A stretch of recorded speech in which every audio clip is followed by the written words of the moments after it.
સુરેન્દ્રનગર જિલ્લાના વઢવાણ તાલુકાના બેલો સાથે નાયબ મુખ્ય દંડકની ખાસ બેઠક એસઆઈઆરની કામગીરી અંગેનો રિપોર્ટ નાયબ મુખ્ય દંડક જગદીશ મકવાણાએ મેળવ્યો। સુરેન્દ્રનગર જિલ્લામાં એસઆઈઆરની કામગીરી 99% જેટલી પૂર્ણ થઈ ગઈ છે। ત્યારે સુરેન્દ્રનગર જિલ્લાના 14 લાખથી વધુ મતદાતાઓ દ્વારા ફોર્મ સબમિશનની કામગીરી પણ પૂર્ણ કરી દેવામાં આવી છે। ત્યારે બીજી તરફ હજુ પણ અંદાજિત 28,000 જેટલા મતદાતાઓ દ્વારા એસઆઈઆરની કામગીરી અંતર્ગત રજૂ કરવાના ફોર્મ રજૂ કરવામાં નથી આવ્યા, જેને લઈને હવે બીએલઓને ખાસ તાકીદ કરાવી અને આ કામગીરી ઝડપી પૂર્ણ કરવા માટે નેતાઓ પણ મેદાને ઉતર્યા છે। તમામ મતદાતાઓ પોતાના ફોર્મ ભરી અને એસઆઈઆરની કામગીરીમાં બીએલઓને સહયોગ કરે તે માટે અપીલ પણ કરવામાં આવી છે।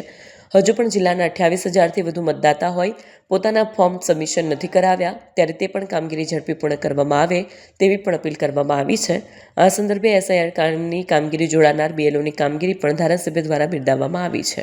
ઇલેક્શન કમિશન દ્વારા જે સ્પેશિયલ મતદાર યાદી સુધારણાનો જે કાર્યક્રમ સમગ્ર ભારતના 12 રાજ્યોમાં જે ચાલી રહ્યો છે, એ પૈકી ગુજરાતના સુરેન્દ્રનગર જિલ્લામાં પણ મારા વઢવાણ મતસભા વિસ્તારની અંદર જે આજે જોરાવનગર ખાતે શાળા નંબર 8ની અંદર જે રતનપર વિસ્તાર અને જોરાવનગર વિસ્તારના અંદાજિત લગભગ 40 જેટલા બૂથો આવેલા છે।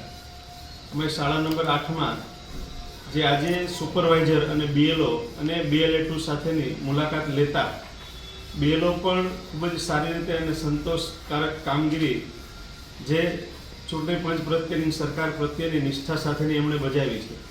BLA2 પણ અલગ અલગ પાર્ટીએ જે નિયુક્ત કર્યા છે એ પાર્ટીના કાર્યકર્તાઓ પણ પોતાની જવાબદારી સારી રીતે વહન કરી રહ્યા છે અને એક ભારતનો નાગરિક કોઈ મતદારથી વંચિત ન રહે એ માટે તમામ બીએલઓ અને BLA2 સાથે મળી અને આ કામગીરી સારી રીતે કરી રહ્યા છે।